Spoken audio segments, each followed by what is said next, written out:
দ্বৈত নাগরিকত্বের বিষয়ে যে যারা দেখা গিয়েছে বাংলাদেশের একটা অংশ আছে যারা হচ্ছে শুধু নির্বাচনের আগেই একটা কথা আছে না যে ভ্রমণ ঘুরে ঘুরে নতুন দেশে নির্বাচনের কমিশনের কাছে এসে শুধুমাত্র নির্বাচনের সময় আমরা আসি, এসে দেখা যায় যদি নির্বাচনে জিতে যাই তখন দেখা যায় আমাদের যে ডুয়াল সিটিজেনশিপ যেটা থাকে সেটাকে আমরা প্রত্যাহার করি, আর যদি হেরে যায় আবার হচ্ছে আমরা আমাদের স্বস্থানে বেগম পাড়ায় ফিরে যাই। এই প্রবণতাটা কিন্তু আমাদের অনেকের মধ্যেই আছে। ঠিক এই দ্বৈত নাগরিকত্বের বিষয়ে এই কমিশনের সামনে যত লয়ার ছিলেন, আমাদের বিজ্ঞ আইনজীবীরা সবাই নিজেদের মধ্যে আলোচনা করছিলেন, কমিশনের সাবমিশন রাখছিলেন, সবাই একটা একাডেমিক সুন্দর ডিসকাশন করছিলেন। প্রত্যেকটা আইনজীবী তারা তাদের মতামত দিচ্ছিলেন এবং কমিশন সেগুলিকে গ্রহণ করছিলেন। অত্যন্ত দুঃখজনক বিষয় হচ্ছে কমিশন এবং প্রত্যেকটা আইনজীবী যখন একটা অত্যন্ত একাডেমিক পরিবেশে তাদের সাবমিশনগুলো রাখছিলেন, ঠিক সেই সময়ে আলোচনা শেষে আব্দুল আওয়াল মিন্টু এক আইনজীবীর কাছে তেরে আসেন, জহিরুল ইসলাম মুসার দিকে তেরে আসেন, তেরে উনাকে ব্লাডি সিটিজেন হিসেবে উনাকে বলেন যে উনি একটা ব্লাডি সিটিজেন এবং উনি হচ্ছেন এলিট ব্রিড, উনি এলিট ব্রিড। আর দ্বৈত নাগরিকত্বের বিষয়ে স্ট্রিক্ট অবস্থান রাখার জন্য কমিশনে যারা হচ্ছে সাবমিশন দিচ্ছিলেন সেই সব আইনজীবীদেরকে উনি বলছিলেন ওনারা হচ্ছেন ব্লাডি সিটিজেন। তো সেই জায়গাটিতে আমরা প্রতিবাদ করি, দেখা যায় সেখানে আব্দুল আওয়াল মিন্টু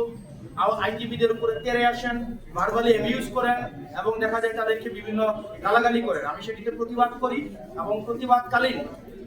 আব্দুল আওয়াল মিন্টু সাহেবের ছেলে জনাব তাবিত আওয়াল উনি ওনার বাবাকে কমিশন থেকে নিয়ে যান এবং এই বিষয়টি নিয়ে আমরা হচ্ছে কমিশনের দৃষ্টি আকর্ষণ করি যে কমিশনের ভিতরে দেখা যায় কিছু কিছু প্রার্থী আছে এভাবে আইনজীবীদের বিরুদ্ধে তেরে আসে, আবার কিছু কিছু প্রার্থী আছে যারা কমিশনের বাইরে অন্য প্রার্থীদেরকে পিটাতে থাকে। এখন কমিশনের সামনে যদি এই ধরনের অবস্থা চলতে থাকে, কমিশনের ভিতরে যদি এই অবস্থা চলতে থাকে, যারা নির্বাচন করে তাদের নিরাপত্তার আসলে কি হবে?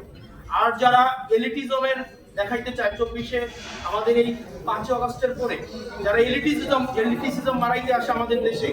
এই রাজনৈতিক এলিটিসিজম তারা যেন ঘরে রেখে তারা যেন জনগণের সামনে আসে। আপনি এই জনগণকে ব্লাডি সিটিজেন বলবেন, আবার ভোটের জন্য এই ব্লাডি সিটিজেনের কাছে যাবেন, এই ধরনের দ্বিচারিতা আমরা জনগণ সহ্য করবো না। সকল ধরনের পলিটিক্যাল এলিটিসিজম 5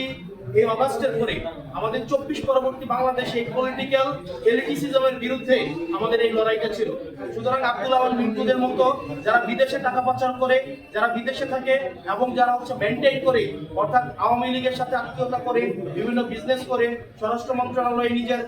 এই পরিবারের বিভিন্ন বিজনেস টিকায় রাখে, শেখ রাহানার সাথে যারা বিজনেস করে, এই তাদের পলিটিক্যাল এলিটিসিজম যখন মারাইতে আসবে, আমাদের এই সিভিলিয়ানদেরকে যখন বলবে আমরা হচ্ছে ব্লাডি সিটিজেন, সেটা হচ্ছে প্রত্যেকটা নাগরিককে, প্রত্যেকটা ভোটার যারা ভোটার রয়েছে তাদের প্রত্যেকের মানহানি করে।